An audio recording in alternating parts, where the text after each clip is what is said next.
दोस्तों आप लोगों का एक बार फिर स्वागत है मेरे channel fun fact SKP pages का नाम बहुत जल्द होने वाला है डी न्यूज़ ऑन। जी हाँ, एक वेबसाइट भी बनी है, उसको भी आप जाके चेक कर सकते हैं। आज मैं आपके लिए इंपॉर्टेंट 6 न्यूज़ लेके आया हूँ। पहली न्यूज़, पाकिस्तान रेडी हो गया है इंडिया से डायलॉग के लिए और इश्यूज़ पे बात करने के लिए, लेकिन धमकी भरे लहजों में कहा है। तो क्या कहा है उसको पूरा डिटेल में देखेंगे।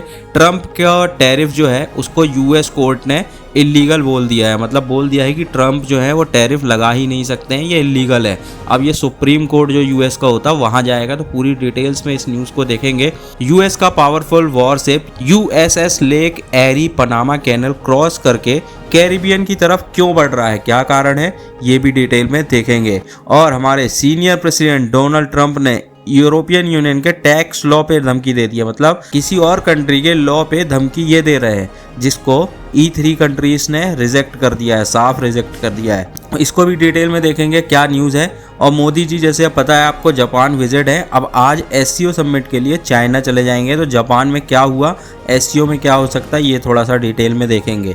डेड इकोनॉमी जो इंडिया की है, जिसको ट्रंप ने बोला था, वो 7.8% के हिसाब से बढ़ रही है। Q1 में रिजल्ट आया है, 6.8 का अनुमान था, लेकिन 7.8% के हिसाब से बढ़ गई है। वर्ल्ड में सबसे ज़्यादा हमारी डेड इकोनॉमी बढ़ रही है। तो न्यूज़ हम स्टार्ट करेंगे। उससे पहले अगर वीडियो पहली बार देख रहे हैं तो प्लीज़ वीडियो को लाइक कर लें, चैनल को सब्सक्राइब कर लें। और कमेंट आप लोग नहीं करते हैं, वीडियो ज़रूर देखते हैं, बट एक चीज़ है, ना आप लाइक करेंगे, ना कमेंट करेंगे, ना शेयर करेंगे। तो प्लीज़ ये सब सारी चीज़ें कर लीजिए।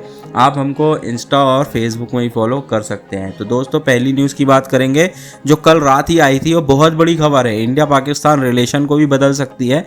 जैसे फ्लड्स आया हुआ है, आपको पता है, तो फ्लड्स ने पाकिस्तान को तबाह कर दिया। और अब उनके फॉरेन मिनिस्टर इसाक डार बोल रहे हैं कि वो इंडिया से बात करने के लिए रेडी हैं, लेकिन सिर्फ डिग्निटी के साथ, बैक नहीं करेंगे, मतलब भीख नहीं मांगेंगे। बाकी चाइना से मांगेंगे, अमेरिका से मांगेंगे, इजराइल से मांगेंगे, लेकिन इंडिया से नहीं मांगेंगे। क्यों?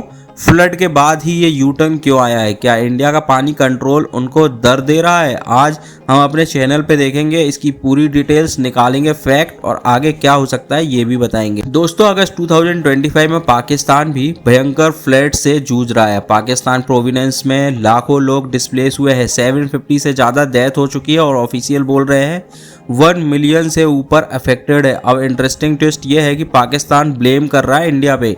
उसका कहना है कि इंडिया ने इंडस वाटर ट्रीटी सस्पेंड कर दिया और डैम से डेलीबरेटरी पानी रिलीज कर रहा है, जिससे फ्लड्स बढ़ रहा है। इंडिया डिनाई कर रहा है, उसने बोला है कि हमने पहले ही इनको इन्फॉर्म कर दिया था और हैवी मानसून रेन की वजह से ये हो रहा है। जैसे हमारे उत्तराखंड, हिमाचल प्रदेश में भी, जम्मू कश्मीर के कटरा में इतना, मतलब पहाड़ गिरने के दृश्य हमने कभी नहीं देखे थे, जितना इस बार आए दिन हमको सुनने मिल रहा है। ये भारी बारिश की वजह से ही हो रहा है। तो हमने तो अलर्ट्स दे दिया था, इंडिया ने ये कहा है पाकिस्तान को ह्यूमैनिटेरियन ग्राउंड्स पे।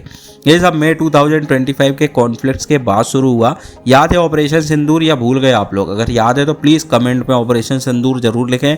इंडिया ने POK और पाकिस्तान पंजाब में टेरर कैंप पे स्ट्राइक किए थे, 100 से ज़्यादा टेररिस्ट मार गिराए थे। पाकिस्तान ने काउंटर अटैक किया था, लेकिन इंडियन फोर्सेस ने उनका मिलिट्री बेसिस ही डैमेज कर दिया था। फिर मई 10 को सीज फायर हुआ, जब पाकिस्तान के TGMO ने रिक्वेस्ट की थी। अब फ्लड्स के टाइम पे इंडिया ने तावी, सतलुज जैसे रिवर्स पे अलर्ट दिए, लेकिन पाकिस्तान बोल रहा है कि ये एग्रेशन है। इसाक डार ने फ्राइडे को मीडिया से बोला पाकिस्तान रेडी है कॉम्पोसाइट डायलॉग्स के लिए और इशूज़ पे, इंक्लूडिंग कश्मीर, लेकिन हम बैक नहीं करेंगे, और अगर एग्रेशन हुई तो फुल फोर्सेस के साथ रिस्पॉन्ड करेंगे। मतलब अभी ये फोर्स के साथ रिस्पॉन्ड करने की बात कर रहे हैं, लैंड, एयर, इवन सी से भी ये रिस्पॉन्ड करेंगे, ऐसा बोल रहे हैं। तो दोस्तों कॉम्पोसाइट डायलॉग्स क्या होता है? ये 2003 में मुशर्रफ टाइम पे शुरू हुआ था। 8 बास्केट्स में all issues cover, Kashmir, terrorism, trade etcetera, लेकिन 2008 में मुंबई अटैक के बाद डीरेल हो गया था। आपको क्या लगता है दोस्तों, फ्लड के बाद ही पाकिस्तान बात करने को राजी हुआ है, उससे फ्लड कंट्रोल नहीं हो रहा है और वो ब्लेम इंडिया पे डालना चाहता है, या फिर उसे ये डर सता रहा है कि इंडिया गर्मी के टाइम पे पानी रोक कर हमें पानी का परेशान करेगा और बारिश के टाइम पे पानी छोड़कर हमें परेशान करेगा? तो कमेंट पे बताओ क्या वो सोच रहा है, इंडिया पानी के मुद्दे पर उनको बैकफुट पे कैसे डाल सकता है, अपनी राय जरूर बताइए। अब थोड़ा एवरग्रीन पॉलिटिक्स, मतलब कि जो इससे रिलेटेड है, पिछला वो मैं आपको थोड़ा सा बताना चाहूंगा। जैसे आपको पता है इंडस वाटर ट्रीटी क्या है, ये 1960 का एग्रीमेंट है जिसमें इंडिया और पाकिस्तान रिवर्स शेयर करते हैं। इंडिया को अपर रिवर्स इंडस, झेलम, चेनाब का कंट्रोल है, लेकिन ज़्यादातर पानी पाकिस्तान को ही जाता है। ये इंडियन ट्रीटी रिव्यू कर सकता है अगर कॉन्फ्लिक्ट होता है तो। जैसे अब सस्पेंशन की बात चल रही है तो ये ट्रीटी वर्ल्ड बैंक में मीडिएट कर सकती है, और हिस्टोरिकली इंडिया ने कभी वायलेट तो किया ही नहीं है, लेकिन अभी टेंशन हाई है और बॉर्डर में कश्मीर इशू तो कोर है ही। इंडिया बोलता है टॉक सिर्फ टेररिज्म पे और पाक को रिटर्न करने पे होगी, लेकिन पाकिस्तान और इशूज पे बात चाहता है। ये साउथ एशिया का गेम चेंजर है, जैसे साउथ चाइना सी में चाइना का क्लेम। आगे क्या हो सकता है, अगर डायलॉग शुरू होते हैं तो ट्रेड रिज्यूम हो सकते हैं, टेंशन कम हो सकती है, लेकिन अगर नहीं तो इंडियन ट्रीटी फुली सस्पेंड कर सकता है, जिससे पाकिस्तान के एग्रीकल्चर डिस्ट्रॉय हो जाएगा। वो 90% पानी इंडस से लेता ही है। ग्लोबल लेवल पे चाइना पाकिस्तान को सपोर्ट करता है, लेकिन इंडिया यूएस क्लोजर है। प्रोएक्टिव डिप्लोमेसी से पाकिस्तान नैरेटिव पुश कर सकता है, लेकिन फैक्ट्स ग्राउंड्स पे बहुत ही ज़्यादा अलग है। तो दोस्तों अगर इंडिया पानी बंद करे तो पाकिस्तान क्या करेगा, फुल फोर्सेस रिस्पॉन्स क्या है उसका, तो कमेंट पे अपने ओपिनियन बता सकते हैं। सेकंड न्यूज़ की बात करूंगा, बहुत बड़ी खबर ये भी आई है, वर्ल्ड के ट्रेड को हिला सकती है हर जगह इंटरफेरेंस। यूएस कोर्ट ने डोनाल्ड ट्रंप के ग्लोबल टैरिफ्स को इलीगल बोल दिया, लेकिन अभी वो चलते रहेंगे। लेकिन अमेरिका के लिए गेम चेंजर है ये, चलो थोड़ा डिटेल में देखते हैं। US court of appeals for federal circuit ने 7-4 रूलिंग में कहा है कि ट्रंप ने international emergency economic power act IEEPA का गलत यूज़ किया है। IEEPA इमरजेंसी में एक्शन अलाउ करता है, लेकिन टैरिफ से ड्यूटी लगाना एक्सप्लिसिटी नहीं है। ये लोअर कोर्ट के मई के डिसीजन को अफर्म करती है। टैरिफ्स क्या है, जनवरी से ट्रंप ने ऑलमोस्ट सभी ट्रेडिंग पार्टनर्स पे 10% बेसलाइन टैरिफ्स लगाया और कुछ कंट्रीज पे ज़्यादा, जैसे EU, चाइना वगैरह। कोर्ट ने कहा, इंडिया भी उसमें शामिल है, कोर्ट ने कहा है कि स्टेटस में टैरिफ का पावर है ही नहीं, ये टैक्स जैसे ही है जो प्रेसिडेंट अकेले नहीं ले सकते हैं फैसला। अभी क्या है, टैरिफ मिड अक्टूबर तक तो चलता रहेगा ताकि पार्टी सुप्रीम कोर्ट में जा सके। ट्रंप ने तुरंत सोशल पे स्लैम किया है, कोर्ट गलत है बोला है, लेकिन उससे सुप्रीम कोर्ट में जीत जाएगा ऐसा बोला है। आपको क्या लगता है दोस्तों, ट्रंप सुप्रीम कोर्ट में जीत पाएगा? कमेंट करके जरूर बताओ। ये रूलिंग ट्रंप के डील्स को डाउट डालता है, जैसे EU के साथ अगर टैरिफ्स इलीगल रहे तो ट्रेडिंग पार्टनर्स रिटेलिएट्स कर सकते हैं, ट्रेड वॉर बढ़ सकता है। एवरग्रीन एंगल से देखें तो ये दिखाता है कि यूएस में प्रेसिडेंट के इकोनॉमिक्स पावर लिमिटेड है, जैसे पास्ट में निक्सन या ओबामा के केसेस में हुआ था। साउथ चाइना सी जैसे इशूज में भी सिमिलर पावर यूज होते हैं। आगे क्या हो सकता है, अगर सुप्रीम कोर्ट ने भी इलीगल कहा है तो टैरिफ हट जाएंगे, यूएस इकोनॉमी पे असर पड़ जाएगा, प्राइसेस गिर सकते हैं, लेकिन जॉब्स पे रिस्क बन सकता है। या फिर कांग्रेस न्यू लॉस बना सकती है। रशिया नाटो टेंशन में भी ऐसे ही पावर्स का यूज़ होता है, तो ये प्रेसिडेंट्स बन सकता है। आप सोचते हैं इंडिया पे इसका क्या असर होगा, क्योंकि इंडिया पे भी टैरिफ बहुत ज़्यादा लगे हुए हैं, तो अगर ये इलीगल कहलाए तो टैरिफ हट जाएगा। थर्ड न्यूज़ की बात करें तो दोस्तों कल एक रात बड़ी खबर आई थी, साउथ अमेरिका को हिला सकती है यूएस का powerful warship USS Lake Erie Panama Canal cross करके कैरिबियन की तरफ बढ़ रहा है, सीधा वेनेजुएला के पास। और ये एंटी ड्रग ऑपरेशन है या मुदारो के अगेंस्ट बड़ी साजिश है, आज के वीडियो में थोड़ा डिटेल में समझेंगे। तो दोस्तों डिटेल में ये समझेंगे कि 29 अगस्त 2025 को रात के 9:30 बजे USS लेक एरी पनामा कैनल के लॉक से गुजरा, पैसिफिक से अटलांटिक के तरफ। ये सिर्फ 567 फीट लंबा, मतलब बहुत बड़ा, 9800 टन डिस्प्लेसमेंट कर सकता है, मतलब करता है, और सैन डियागो बेस से आया हुआ है। 2 दिन पहले पोर्ट ऑफ रोडमैन में था। यूएस कहता है ये साउथर्न कैरेबियन में एंटी ड्रग ट्रैफिकिंग ऑपरेशन का हिस्सा है, वेनेजुएला के टेरिटोरियल वॉर के पास। वॉशिंगटन ने वेनेजुएला प्रेसिडेंट निकोलस मादुरो को ड्रग्स कैल्टल लीडर बनाकर बाउंटी, मतलब $15 मिलियन कर दिया है, मतलब जो उसको पकड़ेगा उसको $50 मिलियन दिया जाएगा। मादुरो ने नार्को टेररिज्म का इल्ज़ाम लगाया है, लेकिन यूएस ने कोई इन्वेजन थ्रेट नहीं दिया है अभी ऑफिशियली। वेनेजुएला का रिस्पॉन्स क्या है, मंडे को 15,000 सिक्योरिटी फोर्सेस कोलंबियन बॉर्डर पे डिप्लॉय किया है एंटी ड्रग ओप्स के लिए। नेक्स्ट डे ड्रोन्स और नेवी शिप से टेरिटोरियल वाटर्स पेट्रोल्स अनाउंस किया। मादुरो क्लेम करता है कि 4 मिलियन से ज़्यादा मिलिटिया मेंबर्स मोबिलाइज यूज किए गए हैं यूएस थ्रेट के अगेंस्ट। आपको क्या लगता है दोस्तों, ये सब अब सिर्फ ड्रग वॉर है या कोई बड़ी जियोपॉलिटिकल स्कीम है। हो सकता है यूएस वेनेजुएला को कैप्चर भी कर दे। अब थोड़ा एवरग्रीन एंगर मतलब पुराना जो हिस्ट्री है उसको देखते हैं। वेनेजुएला ऑयल रिच है लेकिन मादुरो रिजाइम के अंडर सैंक्शन है। ब्रिक्स में रसिया, चाइना, वेनेजुएला सपोर्ट करते हैं जबकि यूएस मादुरो को हटाना चाहता है। साउथ चाइना सी जैसे डिस्प्यूट्स में भी ऐसा ही टेंशन होता है जहां टेरिटोरियल वाटर्स पे क्लेम करके नेवी डिप्लॉय होती है। ये पैटर्न जो है रिपीट हो रहा है कैरिबियन में। अगर टेंशन बढ़ती है तो यूएस डायरेक्ट एक्शन ले सकता है जैसे ब्लॉकेड से एयर स्ट्राइक्स। वेनेजुएला रशिया से आर्म्स ले सकता है और कोलंबिया बॉर्डर पे क्लैश हो सकता है, लेकिन डिप्लोमेसी से सेटल भी किया जा सकता है। आप सोचो अगर यूएस इन्वेड करे तो वर्ल्ड मैप कैसा चेंज हो सकता है, कमेंट करके जरूर बताइए। फोर्थ न्यूज की बात करेंगे तो कल रात एक बड़ी धमाकेदार न्यूज भी आई जो ग्लोबल टेक वर्ल्ड को हिला सकती है। यूएस प्रेसिडेंट डोनाल्ड ट्रंप ने यूरोपियन यूनियन के टेक लॉ पे ही धमकी दे दी है, मतलब किसी और देश के लॉ उस पे ही धमकी दे दी है। टैरिफ्स लगाएंगे बोल दिया अगर यूं नहीं माना तो, लेकिन फ्रांस और जर्मनी ने साफ मना कर दिया है। ये क्या है पूरा मामला डिटेल में देखेंगे। पहले समझो बैकग्राउंड को।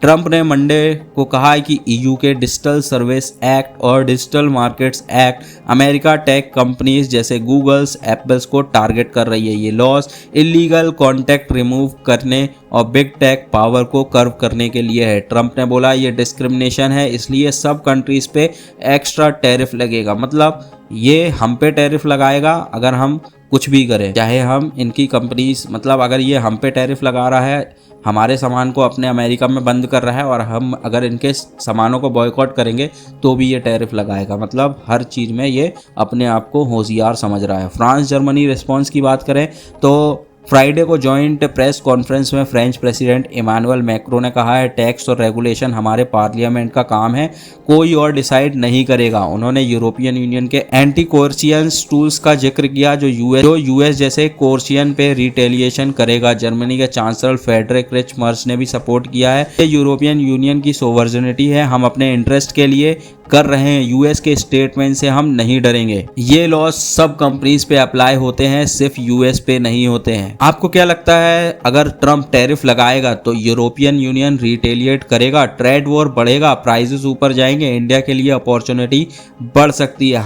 हम यूरोपियन यूनियन से टेक पार्टनर से बढ़ा सकते हैं जैसे डेटा पॉलिसी लॉस, लेकिन अगर European union US fight global supply chain को अफेक्ट करता है तो ये हमें भी अफेक्ट करेगा। आप सोचो दोस्तों इंडिया को इसमें क्या फ़ायदा मिलेगा, कमेंट करके जरूर बताइए अगर आपको लगता है कि कुछ इंडिया को फ़ायदा मिल सकता है। फिफ्थ न्यूज़ की बात करूंगा तो दोस्तों ये एक बड़ी खबर है डिप्लोमेसी की। पीएम मोदी ने जापान में धूम मचा दी और अब चाइना जा रहे हैं एससीओ समिट के लिए, लेकिन क्या है इसके पीछे का असली खेल, जापान के साथ दोस्ती और चाइना के साथ क्या प्लान चल रहा है, आज सब कुछ थोड़ा डिटेल में आपको मैं बताता हूँ। पीएम मोदी 29-30 अगस्त को जापान गए और वहाँ उन्होंने कमाल कर दिया। ये उनका 8th विजिट था जापान का और पहला समिट था नए जापानीज पीएम शिगारो इशिबा के साथ। तो क्या क्या हुआ ये थोड़ा सा डिटेल में देख लेते हैं। मोदी जी और इशिबा ने इंडिया जापान के स्पेशल स्ट्रेटेजिक और ग्लोबल पार्टनरशिप को और मजबूत किया है। डिफेंस, सिक्योरिटी, ट्रेड, टेक और people to people connect exchange पे भी बात हुई है। जापान ने अगले 10 साल में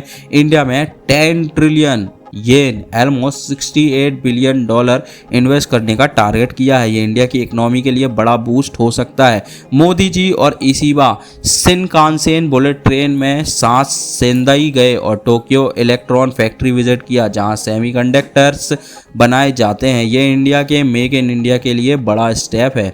दोनों लीडर्स ने पहलगाम टेरर अटैक्स की निंदा की और लश्कर तैयबा जैसे मोहम्मद जैसे टेररिस्ट ग्रुप के खिलाफ स्ट्रिक्ट एक्शन के लिए भी बोला है। इंडिया डायस्पोरा ने मोदी जी का ग्रैंड वेलकम किया है। भारत माता की जय के नारे और कथक परफॉर्मेंस। मोदी जी ने भी इंडियन कम्युनिटीज़ की तारीफ की जो जापान में अपने कल्चर्स को जिंदा रख रहे हैं। दोस्तों आपको क्या लगता है ये जापान के साथ दोस्ती इंडिया की कितनी बड़ी है, जापान इंडिया का कितना सपोर्ट करता है, कमेंट पे जरूर बताइए। अब बात करेंगे मोदी जी के चाइना विजिट की। आज 30 अगस्त से 1 सितंबर तक मोदी जी तियानजिन चाइना में एससीओ समिट अटेंड करने जा रहे हैं। ये उनका 7 साल बाद चाइना का पहला विजिट है। तो इसका क्या मतलब है, इससे पहले मैं आपको बताना चाहूँगा कि जो जो यूएन के सेक्रेटरी मेंबर है वो तियानजिन पहुंच चुके हैं। दोस्तों एससीओ समिट है क्या? संघाई कोऑपरेशन ऑर्गेनाइजेशन एक रीजनल ग्रुप है जिसमें इंडिया, चाइना, रशिया, पाकिस्तान और सेंट्रल एशियन कंट्रीज हैं।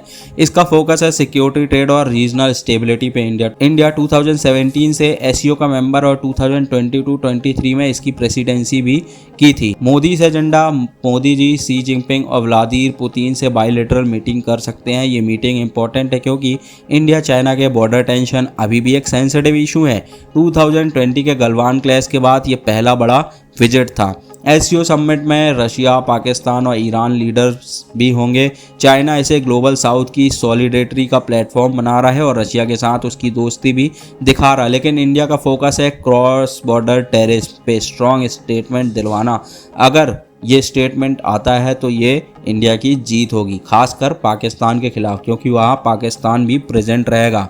अगर इंडिया चाइना टॉक सक्सेस होते हैं तो ट्रेड और बॉर्डर पीस पे बड़ा असर हो सकता है, लेकिन क्या चाइना अपना एटीट्यूड बदलेगा या सिर्फ ये डिप्लोमेटिक ड्रामा ही है? दोस्तों आपको क्या लगता है, क्या इंडिया और चाइना के बीच रियल पीस हो सकती है? क्या ये सब शो ऑफ है या फिर कुछ और? कमेंट करके जरूर बताइए आप क्या इस बारे में सोचते हैं। लास्ट न्यूज आ रही है दोस्तों, ये बहुत ही इंपॉर्टेंट न्यूज है इंडिया के लिए। जैसे कि ट्रंप ने इंडिया को डेड इकोनॉमी बोला था, अब इंडिया की इकोनॉमी इस तरीके से बढ़ रही है ना कि अमेरिका उस इकोनॉमी में अभी पहुंच ही नहीं सकता। तो दोस्तों ये बहुत ही गेम चेंजर है इंडिया के लिए। इंडिया का जीडीपी Q1 फाइनेंशियल ईयर 2026 में 7.8% बढ़ा है, वर्ल्ड का फास्टेस्ट ग्रोइंग मेजर इकोनॉमी। लेकिन ट्रंप के 50% टैरिफ का बॉम्ब और उसका डेड इकोनॉमी वाला टॉन्ट, क्या कहानी है इसको थोड़ा डिटेल में देखते हैं। तो इंडिया का जीडीपी जैसे मैंने आपको बताया अप्रैल से लेके जून तक 2025 में 7.8% बढ़ा है, जो लास्ट 5 क्वार्टर में सबसे ज्यादा है। इकोनॉमिस्ट ने सोचा था कि ये 6.8 के हिसाब से होगा, लेकिन इंडिया ने सबको शॉक कर दिया। ये ग्रोथ क्यों आई है? ये growth agriculture sector 3.7% growth, last year के 1.5% से बड़ा जंप है। मैन्युफैक्चरिंग सेक्टर 7.7% और कंस्ट्रक्शन 7.6%। कंज्यूमर स्पेंडिंग मतलब लोगों का खर्च करना 57% जीडीपी का हिस्सा है, 7% बढ़ा है ये, क्योंकि रूरल डिमांड्स और ड्यूरेबल जैसे ट्रैक्टर्स की सेल्स बढ़ी है। गवर्नमेंट स्पेंडिंग भी हुई है, 7.4% ऊपर गया है, जो लास्ट क्वार्टर में घट गया था। तो दोस्तों आपको क्या लगता है, ये ग्रोथ सस्टेनेबल है या टैरिफ का असर पड़ेगा? कमेंट पे जरूर बताइए। अब बात करते हैं ट्रम्प के 50% टैरिफ की। तो ये टैरिफ लगा था इंडिया के रशियन ऑयल खरीदने पे। ये 27 अगस्त से शुरू हो गया और इंडिया को 87 बिलियन के यूएस एक्सपोर्ट का 50% इफेक्ट भी हुआ है। Leather, textiles, James, jewellery, chemicals and auto parts. Economist बोल रहे हैं जीडीपी का 0.3 to 0.8% तक गिर सकता है। 2 मिलियन जॉब भी रिस्क में है। वियतनाम, बांग्लादेश, चाइना को फायदा होगा क्योंकि उनके टैरिफ्स कम है, लेकिन दोस्तों इंडिया के पास डोमेस्टिक डिमांड और सर्विस सेक्टर स्ट्रांग है, जो इस शॉक को थोड़ा क्यूजन दे सकते हैं। आपको क्या लगता है इंडिया को अब क्या करना चाहिए? भाई सबसे पहले तो इंडिया के जो लोग हैं जो मेरा वीडियो देख रहे हैं ना, उनको मेड इन अमेरिका सामान जो अमेरिका में बन के इंडिया पे आ रहा है, ये नहीं कि अमेरिका की कंपनी जो इंडिया में ही बना रही है, मैन्युफैक्चर कर रही है, उसको नहीं बॉयकॉट करना। हमको जो अमेरिका से बन के सामान आ रहा है ना, चाहे कुछ भी हो, उसको बॉयकॉट कर देना है टोटली।